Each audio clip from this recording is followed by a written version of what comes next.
Hi all, welcome to football arena. UEFA nations league എല്ലാവർക്കും അറിയാവുന്ന ഒരു കോമ്പറ്റീഷനാണ്. ആദ്യം ആ സമയത്ത് സൗഹൃദ മത്സരങ്ങളായിരുന്നു നടന്നിരുന്നത്. പിന്നീട് അത് ഏകീകരിച്ചുകൊണ്ടാണ് യുവേഫ നാഷൻസ് ലീഗ് എന്ന കോമ്പറ്റീഷൻ രൂപീകരിച്ചത്. ആ വഴിയിലാണ് ഇപ്പോൾ കോൺമബോൾ സഞ്ചരിച്ചു കൊണ്ടിരിക്കുന്നത്. അതായത് സൗത്ത് അമേരിക്കയിലും നാഷൻസ് ലീഗ് രൂപീകരിക്കാനുള്ള ഒരുക്കത്തിലാണ് കോൺമബോൾ ഉള്ളത്. പ്രമുഖ ബ്രസീലിയൻ മാധ്യമമായ ഗ്ലോബോയാണ് ഇക്കാര്യം റിപ്പോർട്ട് ചെയ്തിട്ടുള്ളത്. അതായത് സൗഹൃദ മത്സരങ്ങൾ ഒരു കോമ്പറ്റീഷൻ ആക്കുകയല്ല ചെയ്യുന്നത്, മറിച്ച് സൗത്ത് അമേരിക്കയിൽ ഇപ്പോൾ നടന്നുകൊണ്ടിരിക്കുന്ന വേൾഡ് കപ്പ് യോഗ്യതാ മത്സരങ്ങൾ അത് ഒരു കോമ്പറ്റീഷൻ രൂപത്തിലേക്ക് മാറ്റാനാണ് അവരിപ്പോൾ ഉദ്ദേശിക്കുന്നത്. അതായത് സൗത്ത് അമേരിക്കൻ നാഷൻസ് ലീഗ് എന്നായിരിക്കും ഇത് അറിയപ്പെടുക. 2030 വേൾഡ് കപ്പ് യോഗ്യതാ മത്സരങ്ങളായിരിക്കും ഈ രൂപത്തിലേക്ക് മാറ്റുക. അതായത് നിലവിലെ ഫോർമാറ്റിൽ നിന്നും മാറാൻ അവർ ഉദ്ദേശിക്കുന്നില്ല.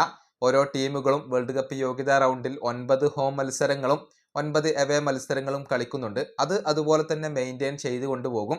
അതുപോലെ തന്നെ വേൾഡ് കപ്പ് യോഗ്യത സാധാരണ പോലെ ഈ ടീമുകൾക്ക് ലഭിക്കും എന്നുള്ളതാണ്. പക്ഷെ പിന്നീടാണ് ഒരു കപ്പ് ഫോർമാറ്റിലേക്ക് അത് മാറുക. നിലവിൽ പരിഗണിച്ചുകൊണ്ടിരിക്കുന്ന ഒരു ഫോർമാറ്റ് എന്തെന്ന് വെച്ചാൽ 2 ടീമുകൾക്ക് സെമി ഫൈനലിലേക്ക് ഡയറക്റ്റ് സ്പോട്ട് ലഭിക്കും. പിന്നീടുള്ള 2 സ്പോട്ടുകൾ അത് പ്ലേ ഓഫ് മത്സരങ്ങളിലൂടെ തീരുമാനിക്കും എന്നുള്ളതാണ്. അക്കാര്യത്തിൽ കൺഫർമേഷനുകൾ ഒന്നും വന്നിട്ടില്ല. അത് ഇപ്പോൾ പരിഗണിക്കുന്ന ഒരു ഫോർമാറ്റ് ആണ്. ഏതായാലും നിലവിലെ രൂപത്തിൽ തന്നെയാണ് തുടരുക. പക്ഷെ അവസാനത്തിൽ അതൊരു കപ്പ് കോമ്പറ്റീഷനിലേക്ക് മാറും എന്നുള്ളതാണ്. ഏതായാലും ഇതിപ്പോൾ ഏറെ ശ്രദ്ധ നേടിയിട്ടുണ്ട്. ഒരു കിരീടം ഈ ഒരു ജേതാക്കൾക്ക് ലഭിക്കും. അതായത് ഒഫീഷ്യൽ കിരീടം തന്നെയായിരിക്കും.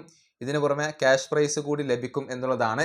ഏതായാലും അടുത്ത വേൾഡ് കപ്പ് യോഗ്യതാ റൗണ്ട് മത്സരങ്ങൾ അത് നാഷൻസ് ലീഗ് രൂപത്തിലേക്ക് മാറുകയാണ്. ഈ വീഡിയോയുടെ അവസാനിപ്പിക്കുന്നു. അടുത്തൊരു വീണ്ടും കാണാം.